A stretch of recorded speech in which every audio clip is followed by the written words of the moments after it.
Man, just looking at this game brings back memories. My journey with this game started somewhere around mid to late 2010 to early 2011, I believe.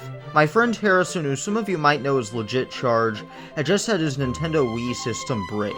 He knew that I had one, so the next time he saw me, he gave me a bag with some of his used games in it that he sadly couldn't play anymore. I, however, was overjoyed as it meant new games for me to experience. Among them were Super Paper Mario, Mario Party 8, and the gem of a set, Super Mario Galaxy 2. I played the others and had a lot of fun with them, but Galaxy 2 got me hooked. From start to finish, I knew I was experiencing a masterpiece. In fact, Super Mario Galaxy 2 was the first game I ever beat on my own, without anyone else helping me along. After playing through the main story, I declared Super Mario Galaxy 2 as my new favorite video game of all time. Ever since then, I've played a lot of great games, but to me, none of them have dethroned this one. Well, the party should probably be starting soon. I should get on my way.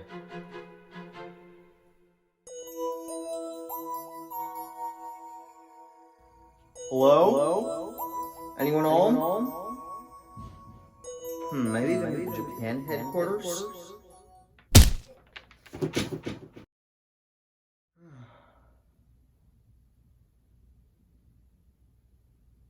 What? Hello. Who's there? My identity matters not. Yours, however, does. You are Thomas Reed, lover of Super Mario Galaxy 2, are you not? Yeah, I am. Why? Splendid. I see my invitation fooled you just as I had foreseen. Wait, you did all this? Why? Because I wanted to give you one chance to convince me that I should not delete Super Mario Galaxy 2 from Nintendo's servers, thus wiping it from this plane of existence. You wouldn't.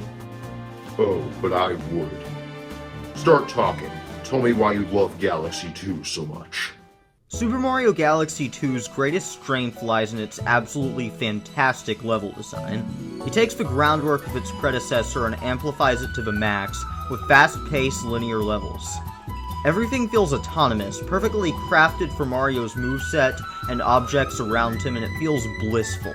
Sure, it feels a little more obstacle course-like in the explory games like 64 or Odyssey, but it does it in such a grandiose way that it doesn't feel basic compared to something like 3D World. These levels don't skimp out on difficulty either. This is by far the most challenging 3D Mario game to date, but it rarely ever feels frustrating. You just feel more accomplished for each star you collect and course you complete.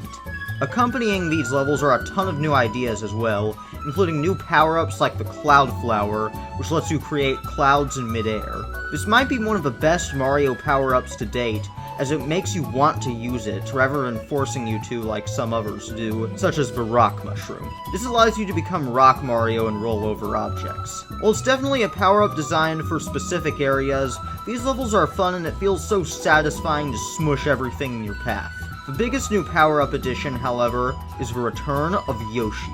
Yoshi feels great in the Galaxy style, and adds a lot of gameplay variety like swinging off objects in midair to reach a different gravity field, or using one of its many berries to light up a pathway, or speed up walls. Accompanying the gameplay is the Galaxy game's signature orchestrated soundtrack, and it sounds absolutely beautiful.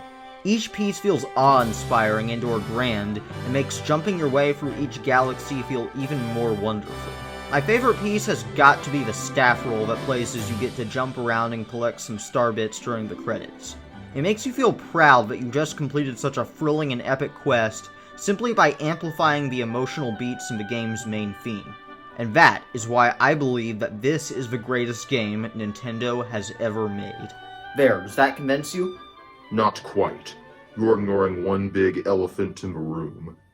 The original Super Mario Galaxy. Oh yeah, Galaxy 1. Great game. Love that too. You mean you like both? Yeah, I just prefer 2 by a bit. But why? Galaxy 1 is just so much better. It has a more epic story beginning with a cinematic invasion, and a full-fledged backstory for Rosalina. Its hub world is a lot more interesting too, having full fleshed out locations rather than picking levels on a world map. It's also more original because it did the whole Mario and space thing first. Galaxy 2 just piggybacks on its ideas.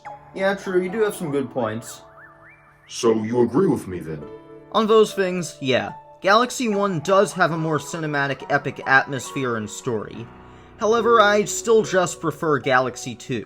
2's levels just feel designed better, utilizing and building upon Galaxy's mechanics to add to the level, rather than feeling based entirely around Galaxy's gimmick like the first game did. While I do prefer the Comet Observatory to Starship Mario, I think the world map actually makes it quicker and simpler to get to where I want to go, rather than constantly running around and backtracking to different stations for different levels. Ultimately, it's just a matter of opinion, whether you prefer 1's story or 2's level design. You don't have to choose between one or the other existing. I see. I guess I just never thought of it that way. Now that I think about the whole thing, I'm a little embarrassed. Awesome, man. Glad you learned your lesson. Now, can you get me out of here?